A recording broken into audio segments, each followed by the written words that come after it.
L'accès au processus de paix par l'accord de Luanda était au cœur d'un tête-à-tête ce lundi entre le président Félix-Antoine Tshisekedi et son homologue angolais João Lourenço. Sam Malukonde est élu ce lundi nouveau président du Sénat avec 84 voix sur 95 votants. Il succède à Bati Lukwebo à ce poste.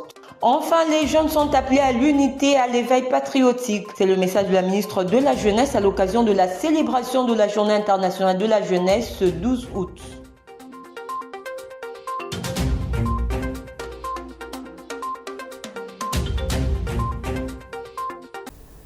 C'est pour nous un plaisir de vous retrouver pour vous informer de partout où vous nous rejoignez. Bonsoir et bienvenue, madame, monsieur. En visite de travail, le président angolais séjourne à Kinshasa. João Lourenço a eu un tête-à-tête avec son homologue congolais Félix-Antoine Tshisekedi. Les deux chefs d'État ont passé en revue l'accès au processus de paix par l'accord de Luanda. Le compte-rendu de cette discussion a été lu lors d'une conférence de presse organisée à l'occasion par les deux ministres des Affaires étrangères, Affermi Vita nous en dit beau.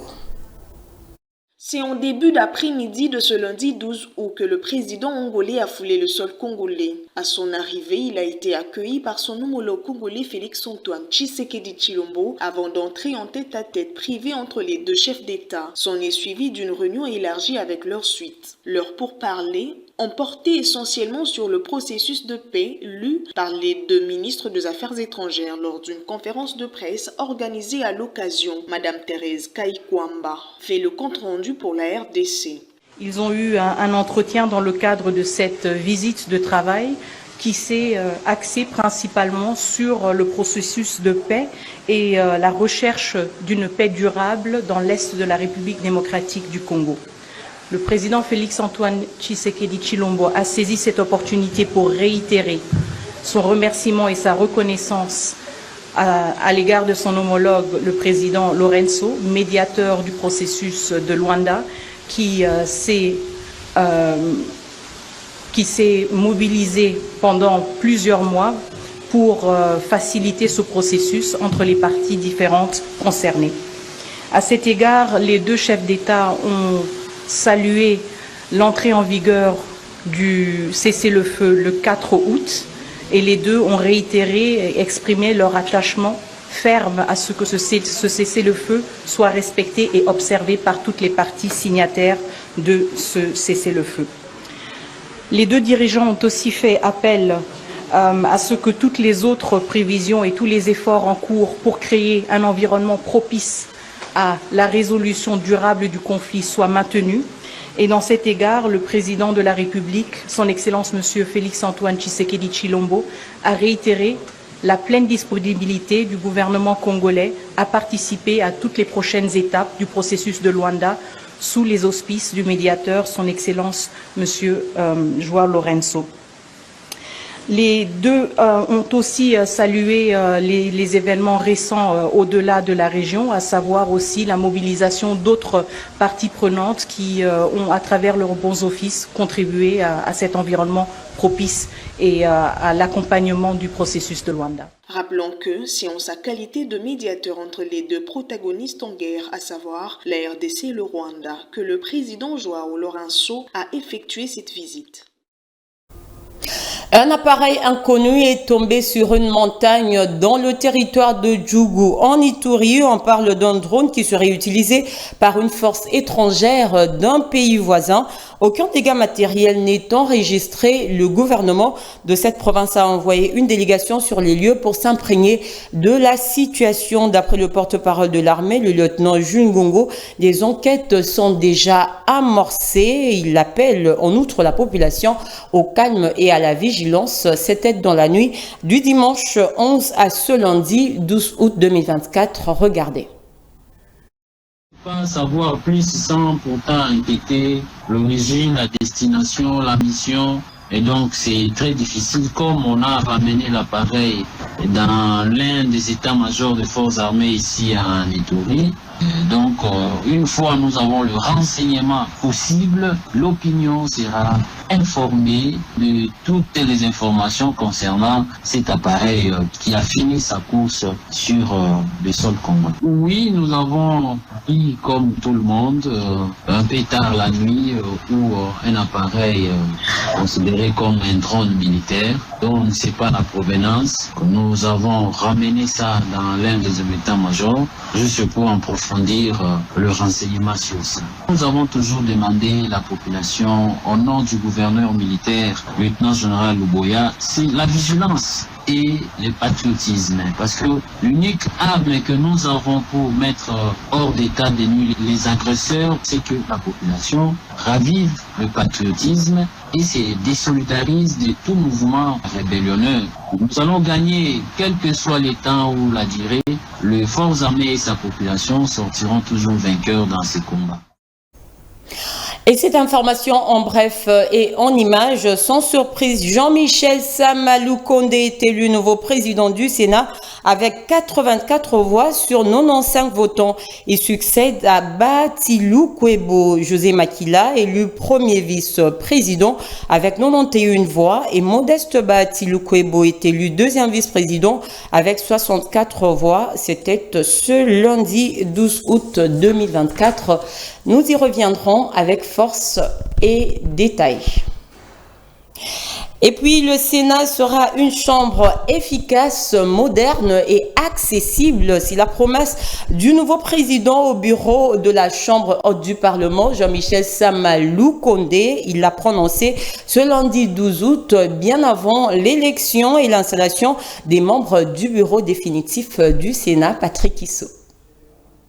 Candidat unique de l'Union sacrée de la Nation à la présidence du Sénat, Jean-Michel Sama a donné les principales motivations de sa candidature. Le Premier ministre honoraire entend tout mettre en œuvre pour faire du Sénat une chambre efficace, moderne et accessible. Celle-ci devra de ce fait travailler dans l'unité, la paix, la tolérance et la cohésion derrière le président de la République, Félix Antoine Tshisekedi. Tout en restant fidèle à la vision du président de la République, chef de l'État, Son Excellence Félix Antoine Tshisekedi Tshilombo, mon action dans la gestion de notre chambre parlementaire repose sur un plan visant à mettre en place un Sénat efficace, moderne et accessible. Cet engagement ne peut être possible qu'en établissant une bonne collaboration avec les honorables sénateurs, les services administratifs, les services techniques et d'appoint ainsi que les échanges permanents avec les autres institutions de la République, tout en restant dans la droite ligne de la vision du chef de l'État, garant du bon fonctionnement des institutions. Il tient à porter haut et fort les intérêts de la RDC sur l'échiquier mondial. La situation dans l'Est demeurant préoccupante, Jean-Michel Sama a appelé ses collègues à s'aligner derrière le commandant suprême de FARDC. Pour notre pays, consolide les acquis de sa démocratie et de sa reconstruction devant les défis conjoncturels liés à la situation économique délétère. Dans le monde, les crises et conflits entre les nations générales, il est plus que nécessaire de bâtir un Congo fort et prospère, en s'appuyant les uns sur les autres. Notre pays est toujours agressé dans sa partie Est, et par des attaques intempestives et récurrentes. Par le Rwanda, précisément, sous couvert du groupe terroriste du Hambana. Cette situation ne doit laisser personne indifférent. Et nous, sénateurs, devons nous tenir aux côtés du commandant suprême des forces armées de la République démocratique du Congo et de la police nationale, afin de relever cet affront qui nous est imposé. Par notre travail, à l'interne et à l'externe, nous devons déployer toutes les actions pour protéger la souveraineté et l'intégrité territoriale de notre pays. Notre jeunesse. Il faut dire que le candidat UDPS Idrissa Afani a désisté au profit du seul candidat de l'Union sacrée de la Nation, Jean-Michel Sama Lukonde. En coopération, parlant de la réouverture des 3 frontières zambiennes qui étaient au cœur d'une réunion ministérielle entre la RDC et la Zambie. L'annonce a été faite à travers un communiqué rendu public le dimanche 11 août 2024. Cela fait suite aux mesures de restriction sur les importations des bières et boissons gazeuses prises par le gouvernement congolais. Cette réunion, fait savoir le communiqué, se tiendra à Lubumbashi dans le Haut-Katanga. Patrick Issou revient avec la lecture. C'est un communiqué qui fixe l'opinion sur la situation de la réouverture des 3 frontières zambiennes qui sera au cœur d'une réunion ministérielle à Lubumbashi. Ce communiqué fait savoir qu'à la suite des mesures de restriction sur les importations de bières, des boissons gazeuses et des chaudes prises en vue de protéger la population locale et les emplois qu'elle génère par le gouvernement congolais et au regard de la réaction zambienne, il est prévu une rencontre au niveau ministériel à Lubumbashi, chef-lieu de la province du Haut-Katanga. Ce communiqué poursuit que le gouvernement congolais soutient que l'objectif de cette réunion est d'échanger autour des dispositions de l'accord de l'Organisation mondiale du commerce et celles prévues dans l'accord commercial entre la République démocratique du Congo et la Zambie. Ce même communiqué précise que la question de la réouverture des 3 frontières zambiennes par ce pays sera examinée. Enfin, note le communiqué, le gouvernement de la République démocratique du Congo appelle la population congolaise au calme. Car poursuit le communiqué, les 2 gouvernements congolais et zambiens qui pilotent déjà ce vaste projet des batteries électriques travaillent étroitement pour faciliter et promouvoir les échanges commerciaux entre les 2 pays, c'est-à-dire la République démocratique du Congo et la Zambie. La ministre de la Culture et Arts vient de frapper fort. Yolande Elébé a instruit les administratifs du musée national sur l'interdiction d'organiser toute autre activité non culturelle au sein du musée, à l'instar des fêtes de mariage, kermesse, cérémonies funéraires et autres. C'était à l'issue de sa visite surprise le week-end dernier. Affermi Vita nous en dit plus. Sur place, au musée national, la ministre de la Culture et Arts a tenu à rappeler les missions fondamentales de ce haut lieu de conservation du patrimoine. Ceci suite à l'organisation au sein du site de diverses activités d'autres que celles culturelles. Le directeur général a donc été fermement instruit dans le sens de suspendre tout autre genre d'activités telles que les kermesses, cérémonies funéraires, fêtes de mariage et autres. D'accord avec vous, on en a débattu avec tous les experts. L'activité, par exemple, de deuil est une activité qui ne doit pas se tenir dans un musée. Et à l'unanime, nous venons d'en discuter, on s'est mis d'accord. Et on a même dit que lundi, que le directeur général, et je suis, fasse une note pour faire la liste des activités culturelles autorisées dans un musée et la liste des activités qui ne peuvent pas avoir lieu dans... Rappelons que la visite surprise du patron de la culture et des arts en RDC, Yolande Elébé, au musée national, a eu lieu le samedi 10 août 2024. Je l'ai annoncé en titre, l'humanité a célébré ce lundi 12 août la journée internationale de la jeunesse. À cette occasion, Noëlla Ayeganato, ministre congolaise de la Justice, a adressé un message aux jeunes, les appelant à l'unité et à l'éveil patriotique. Le thème national étant l'éveil de la jeunesse dans le processus de paix et pour le développement durable et international, les compétences des jeunes au service de la paix et du développement durable. Les propos de la ministre vous sont recueillis ici par Fermi Vita. Cette occasion est pour moi un moment important de réfléchir et d'échanger ensemble tout au long du mois d'août sur les questions qui sont au cœur de nos préoccupations et de nos aspirations. Ces questions ont trait à l'éducation, à l'accès à l'emploi, à l'entrepreneuriat, à un meilleur accès aux services sociaux de base, à la participation au processus de paix et surtout au développement durable de notre beau et très cher pays, la République démocratique du Congo. L'avenir et le bien-être de la jeunesse congolaise ont toujours été et continueront d'être au centre des priorités de Monsieur le Président de la République, chef de l'État, son Excellence Félix Antoine Tshisekedi Tshilombo, à qui je rends ici un vibrant hommage et de l'action du gouvernement conduite des mains de maître par Madame la Première ministre, chef du gouvernement, son Excellence Judith Suminwa Tuluka, à qui je réitère ma très haute considération. En ce jour de célébration qui nous est dédié, je voudrais rappeler que la jeunesse occupe particulièrement une place prépondérante dans le thème international communiqué par les Nations Unies, je cite, « les compétences des jeunes au service de la paix et du développement ». Par là, je tiens à interpeller chacun de vous sur notre implication directe ou indirecte à relever les défis sécuritaires qui sont étroitement liés au développement de notre pays.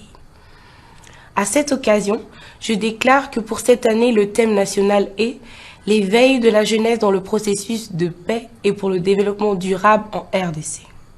Personne n'est mieux placé que nous, la jeunesse congolaise, pour comprendre les enjeux actuels auxquels nous devons absolument faire face. C'est un appel de paix lancé par Amitié, un enfant déplacé du camp Boulengo dans le nord Kivu. Il l'a fait à travers une peinture, un tableau représentant une tente tenue par une main coulée sur un fond rouge. Amitié estime que le sang a beaucoup coulé en RDC et qu'il est temps que cette guerre s'arrête pour que tous les déplacés retournent dans leur milieu naturel. Regardez. Au camp de déplacés internes de Boulengo, situé au nord de la ville de Goma, dans la province du Nord Kivu, les enfants bénéficient de l'aide des différentes organisations non gouvernementales installées dans la région. Ces enfants, pour la plupart, viennent des villages où les conflits ont fait autant de victimes. Leur scolarité a été entamée au point où ils savent comment s'y prendre. Cela n'est pas le cas d'Amitié. Cet enfant artiste qu'il est pense que la guerre doit prendre fin afin qu'il retourne chez lui. Il a de ce fait peint un tableau qui explique la situation qui est vécue dans les Nord Kivu tout en appelant à la paix. Sur ce tableau, j'ai peint une main qui tient une bombe. Cela est peint sur le rouge qui symbolise le sang. Cette main qui tient la bombe l'a détruit. Cela veut tout simplement dire que nous, Congolais, nous voulons la paix. Nous détruisons la bombe car beaucoup de sang a coulé en République démocratique du Congo. C'est son vœu le plus ardent, la fin de la guerre injuste imposée à la République démocratique du Congo par le Rwanda à travers ce supplétif du M23. Si on pouvait entendre l'appel de Amitié, un enfant qui comprend que cette guerre qui a fait tant de victimes doit absolument s'arrêter, les choses évolueraient positivement. Espérons que le cri de cet enfant soit entendu. Politique, on en parle dans ce journal. Crise au sein du parti présidentiel UDPS. Augustin Kabouya vient d'être relevé de ses fonctions par la convention démocratique du parti CDP et c'est Deogracias Bizibou qui a été choisi pour assurer l'intérim au poste de secrétaire général de l'Union pour la démocratie et le progrès social UDPS pour une durée de 6 mois. Une décision prise à l'issue d'une session extraordinaire organisée le dimanche 11 août à Kinshasa. Rachel Adesaliwala, reportage. Augustin Kabouya, vivement critiqué par ses camarades pour sa gestion, est relevé de ses fonctions de secrétaire général de l'Union pour la démocratie et le progrès social. C'est l'une des résolutions de la Convention démocratique du parti prise au cours de la session extraordinaire. Et je disais Kabouya Djilouba, et relevé de ses fonctions du secrétaire général de l'Union pour la démocratie et le progrès social.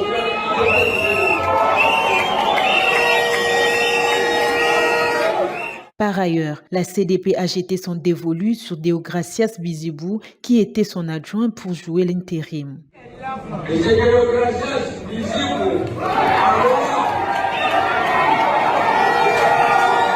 Cette décision de la CDP sera contestée par les pro-Kabouya qui avaient quelques jours avant ces assises rappelé que les prérogatives de la CDP sont celles d'un organe de concertation et non des décisions. On en finit avec l'actualité en dehors de nos frontières. Le gouvernement soudanais a, dans un communiqué publié le dimanche 11 août, indiqué son intention de ne pas participer aux pourparlers de paix menés par les États-Unis. Ceux-ci doivent se tenir en Suisse au courant de cette semaine, affaire Mivita.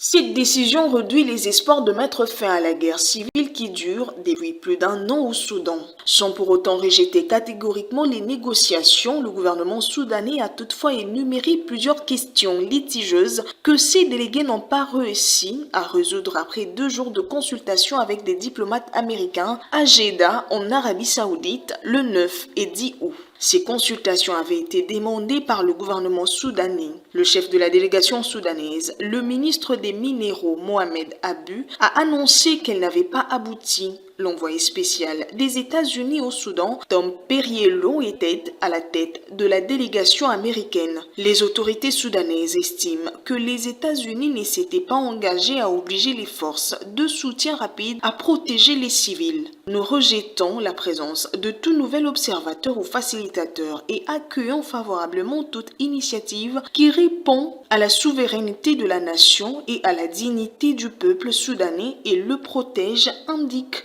le communiqué publié dimanche. C'était là l'essentiel de l'actualité. En voici le rappel des grandes lignes. L'accès au processus de paix par l'accord de Luanda était au cœur d'un tête-à-tête ce lundi entre le président Félix-Antoine Tshisekedi et son homologue angolais João Lourenço. Sam Malukonde est élu ce lundi nouveau président du Sénat avec 84 voix sur 95 votants. Il succède à Bati Lukwebo à ce poste. Enfin, les jeunes sont appelés à l'unité et à l'éveil patriotique. C'est le message de la ministre de la Jeunesse à l'occasion de la célébration de la Journée internationale de la jeunesse ce 12 août.